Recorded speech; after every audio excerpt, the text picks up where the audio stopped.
بسم اللہ الرحمن الرحیم۔ فضائل اعمال میں ایک واقعہ لکھا کہ ایک صحابی کو دوران نماز تیر لگے، خون بہتا رہا لیکن وہ نماز پڑھتے رہے۔ جسم سے خون نکلنے سے وضو ٹوٹتا ہے یا نہیں ٹوٹتا، یہ مسئلہ اختلافی ہے، فقہا کی اس بارے میں مختلف آراء ہیں۔ اس مسئلے میں امام احمد بن حنبل رحمۃ اللہ علیہ کا موقف بھی احناف کے ساتھ ہے، جیسا کہ ترمذی حدیث نمبر 87 کے تحت آپ امام ترمذی رحمۃ اللہ علیہ کا تبصرہ دیکھ سکتے ہیں، اور دلائل دونوں طرف موجود ہیں۔ مثلا امام شافعی رحمۃ اللہ علیہ اس واقعہ کو دلیل بناتے ہیں تو احناف ابن عمر رضی اللہ تعالیٰ عنہ کے عمل کو دلیل بناتے ہیں۔ اس کے علاوہ بھی دلائل دونوں طرف موجود ہیں، دلائل کا احاطہ کرنا یہاں مقصود نہیں ہے۔ فضائل اعمال میں شیخ زکریا رحمۃ اللہ علیہ نے جب یہ واقعہ لکھا صحابی کو نماز میں تیر لگنے والا، تو اس کے ساتھ مختصر تبصرہ لکھا کہ امام ابو حنیفہ رحمۃ اللہ علیہ کے نزدیک وضو ٹوٹ جاتا ہے، امام شافعی رحمۃ اللہ علیہ کے نزدیک وضو نہیں ٹوٹتا۔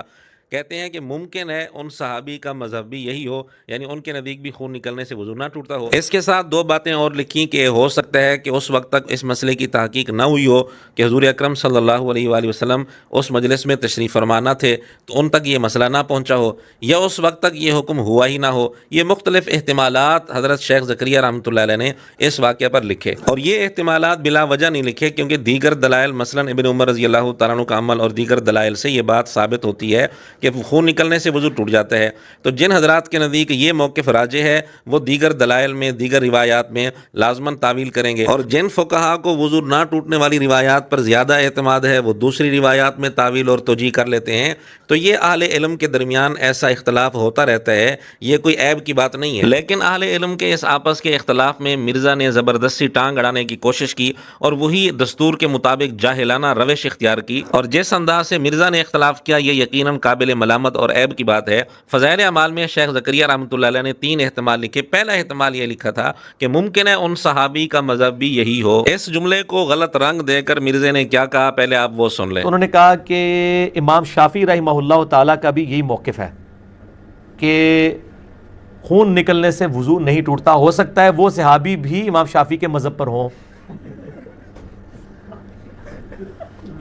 کیوں ہنس رہے ہو؟ بزرگاں نے لکھا ہے۔ جی ناظرین، دیکھا آپ نے، ایک تو مرزا نے غلط جملہ نقل کیا اور اس کی بنیاد پر پھر ہوٹنگ کی مذاق اڑایا، حالانکہ جملہ یہ لکھا تھا ممکن ہے ان صحابی کا مذہب بھی یہی ہو، لیکن مرزا نے کیا بنا دیا کہ ممکن ہے کہ وہ صحابی بھی امام شافعی کے مذہب پر ہوں۔ حالانکہ دونوں باتوں میں بہت فرق ہے، اگر کسی کو اب بھی یہ فرق سمجھ نہیں آیا تو پورا کلپ سننے کے بعد یہ فرق سمجھ میں آ جائے گا۔ بہرحال گزارش یہ ہے کہ مرزا کو جھوٹ بولنے کی ضرورت کیا تھی، جو جملہ لکھا ہوا تھا مرزا کو چاہیے تھا کہ جملہ اسی طرح نقل کرتا۔ خیر، مرزا نے جملہ غلط انداز میں نقل کر کے جو نتیجہ نکالا وہ بھی آپ سن لیں۔ امام شافعی کے نزدیک بھی خون نکلنے سے وضو نہیں ٹوٹتا، ہو سکتا ہے کہ وہ صحابی بھی اسی مذہب پر ہوں۔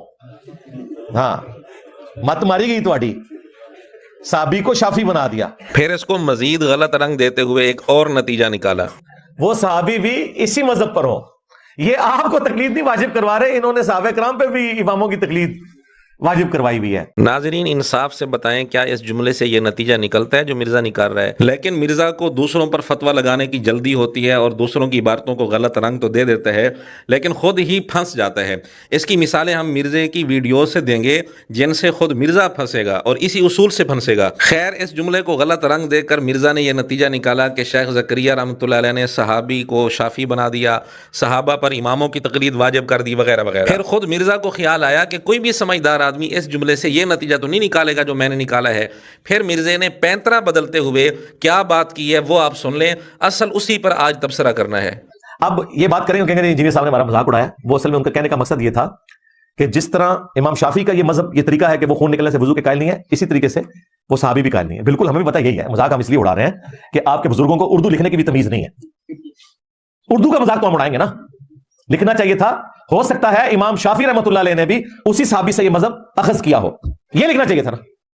یہ کیوں لکھا کہ ہو سکتا ہے وہ صحابی بھی اسی مذہب پر ہو؟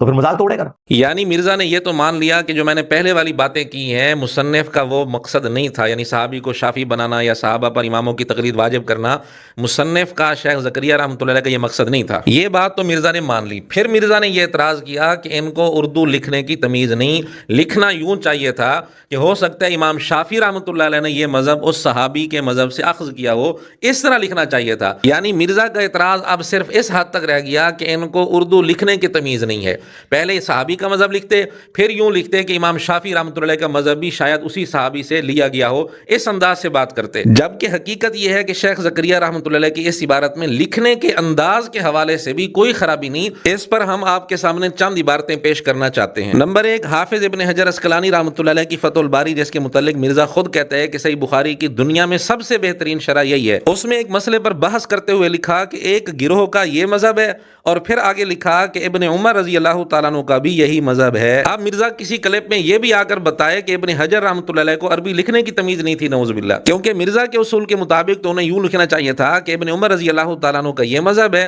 اور اس گروہ نے اپنا مذہب ابن عمر رضی اللہ تعالیٰ عنہ سے لیا ہے۔ اب جو فتویٰ مرزا نے شیخ زکریا رحمۃ اللہ پر لگایا ہے، ہمت کرے وہی فتویٰ ابن حجر رحمۃ اللہ پر لگائے کہ نعوذ باللہ انہیں عربی لکھنے کی تمیز نہیں تھی۔ کیا فتح الباری کی اس عبارت پر بھی مرزا فتویٰ لگائے گا کہ حافظ ابن حجر رحمۃ اللہ علیہ نے ابن عمر رضی اللہ تعالیٰ عنہ کو اس گروہ کا مقلد بنا دیا؟ مثال نمبر 2، صحیح مسلم کی مشہور شرح ہے شرح نووی۔ امام نووی رحمۃ اللہ علیہ ایک مسئلے پر بحث کرتے ہوئے لکھتے ہیں کہ ہمارے جمہور اصحاب نے اس کو مکروہ سمجھا ہے۔ آگے لکھتے ہیں وَهُوَ مذہب ابن عباس، ابن عباس رضی اللہ تعالیٰ عنہ کا بھی یہی مذہب ہے۔ اب مرزا سے ہمارا سوال ہے، کیا امام نووی رحمۃ اللہ علیہ کو بھی عربی لکھنے کی تمیز نہیں تھی؟ نعوذ باللہ، کیا انہوں نے اس عبارت میں ابن عباس رضی اللہ تعالیٰ عنہ کو اپنے جمہور اصحاب کا مقلد بنا دیا ہے؟ فی الحال ہم نے 2 مثالیں پیش کر دی، اور بھی مثالیں پیش کی جا سکتی ہیں۔ اب ہم مرزے کے گھر سے مثالیں پیش کرنے جا رہے ہیں۔ مرزے نے خود اس طرح کے جملے بولے ہوئے ہیں اور اعتراض کر رہا ہے فضائل اعمال کے جملے پر۔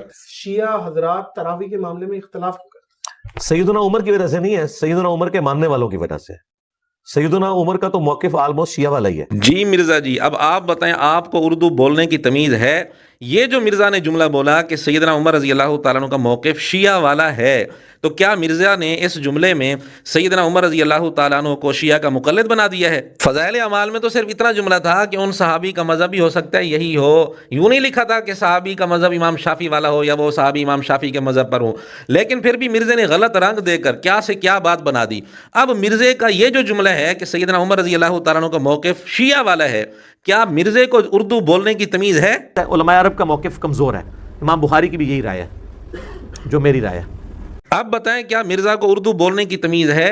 مرزا نے کہا امام بخاری کی وہی رائے ہے جو میری رائے ہے، حالانکہ مرزے کے اصول کے مطابق تو جملہ یوں بولنا چاہیے تھا کہ جو امام بخاری رحمۃ اللہ علیہ نے رائے اختیار کی ہے میں نے بھی اسی کو لیا ہے۔ تو کیا مرزا نے اپنے اس جملے میں امام بخاری کو اپنا مقلد بنا دیا؟ بہرحال مرزے کی اپنی حالت یہ ہے، لیکن بجائے اپنے گریبان میں جھانکنے کے دوسروں پر فتویٰ لگانے کا اس کو شوق ہے بس۔